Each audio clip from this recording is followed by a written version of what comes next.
This is the Reality Radio Network on Telstar 5 Transponder 5 and on the internet at realityradionetwork.com. And now, Sherry Shriner Live.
Folks, and welcome to the show. I'm Sherry Shriner.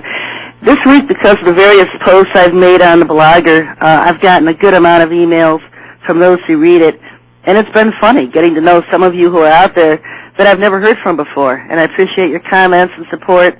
It's good to hear from you. I heard from one of the emails I got was a lady who worked for several newspapers and as a typesetter and proofreader, and said she enjoyed my pronunciation of NASA. And so it's been actually pretty funny this week. I've had a lot of laughs over the emails I've received.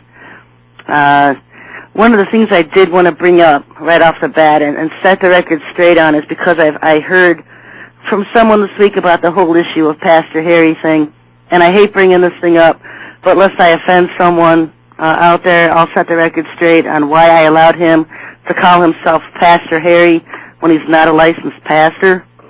At the time, he was just relentlessly begging me to become a co-host of the show, and I didn't think it was a big deal one way or another whether he was licensed by man or God.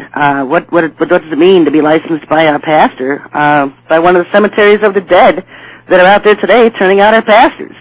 Doesn't the word say we are all priests and ministers of righteousness in the Lord? And spiritually speaking, we are all ministers.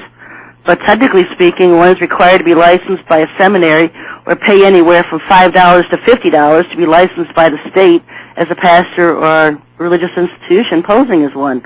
So, you can buy licenses ordaining yourself as a pastor through the mail, through the internet, and it's just a small-time fee. So considering how loosely it really means to carry the title of pastor, I didn't care at the time if Harry did it. He insisted on it, insisted to be called by that name during the show, so I went along with it. Perhaps I should have had more thoughts on it at the time. Perhaps I just screwed up by letting him have his way, so I apologize if that was a stumbling block in anyone's path. I certainly didn't mean to deceive anyone on who he was or what he was, and it wasn't even until after he left the show that I even found out Harry itself isn't even his real name. Currently he's running his own show now somewhere on the internet with his wife. So I just wanted to give a heads up on that whole issue and apologize to anyone if it offended you or became a stumbling block for you. I certainly didn't mean for it to be. There are people who go back and listen to the archives of these shows and still ask questions on things, so I'm just setting the record straight on that. Listener call in tonight, folks, 260-356-2611. You can go ahead and call in with comments or questions. This week, again, just busy. I posted the article on the second coming of Christ in the Battle of Armageddon, and that took a while to write. Just having to go through and redo things that I've learned over the years and throw out what isn't right. and hopefully just putting in the things that the Lord wants me to have in it.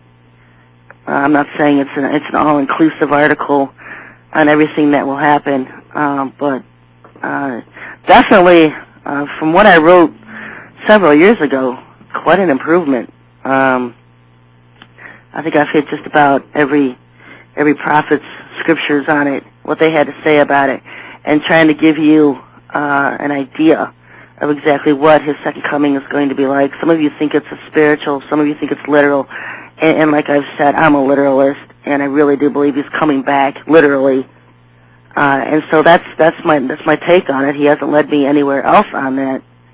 I noticed he put the brakes on the millennial reign thing that I was gonna write, and so I didn't even put that in there. I don't know if I'll get into that or not. Usually when he does that, it usually means something's wrong about the material I have, and so I need to go through it, have him point out anything that's wrong or inconsistent or an error or something. That was another one of these articles I had written years ago on the millennial reign, and so that one's going to take some time to come out with. Usually when he has to reteach me something, it's going to take some time. Also, this week on the blogger, got an email from a friend of mine who's putting up a website to expose our government's involvement in studying dead people. And apparently he has all kinds of government documents and PDF files that he's going to be putting on this website to show people the projects and what our government's been doing in the study of necrobiology, which is the study of dead cells. And according to him, the government has a research lab, and they call it the Dulce Base Lab 257 at Plum Island, where they spend millions of dollars each year on necrobiology, the study of dead cells. And this is the Dulce Base of Plum Island. This is not the same Dulce Base of New Mexico that I've talked about much on the show. This is just the Dulce Base of Plum Island, and that is off of New York.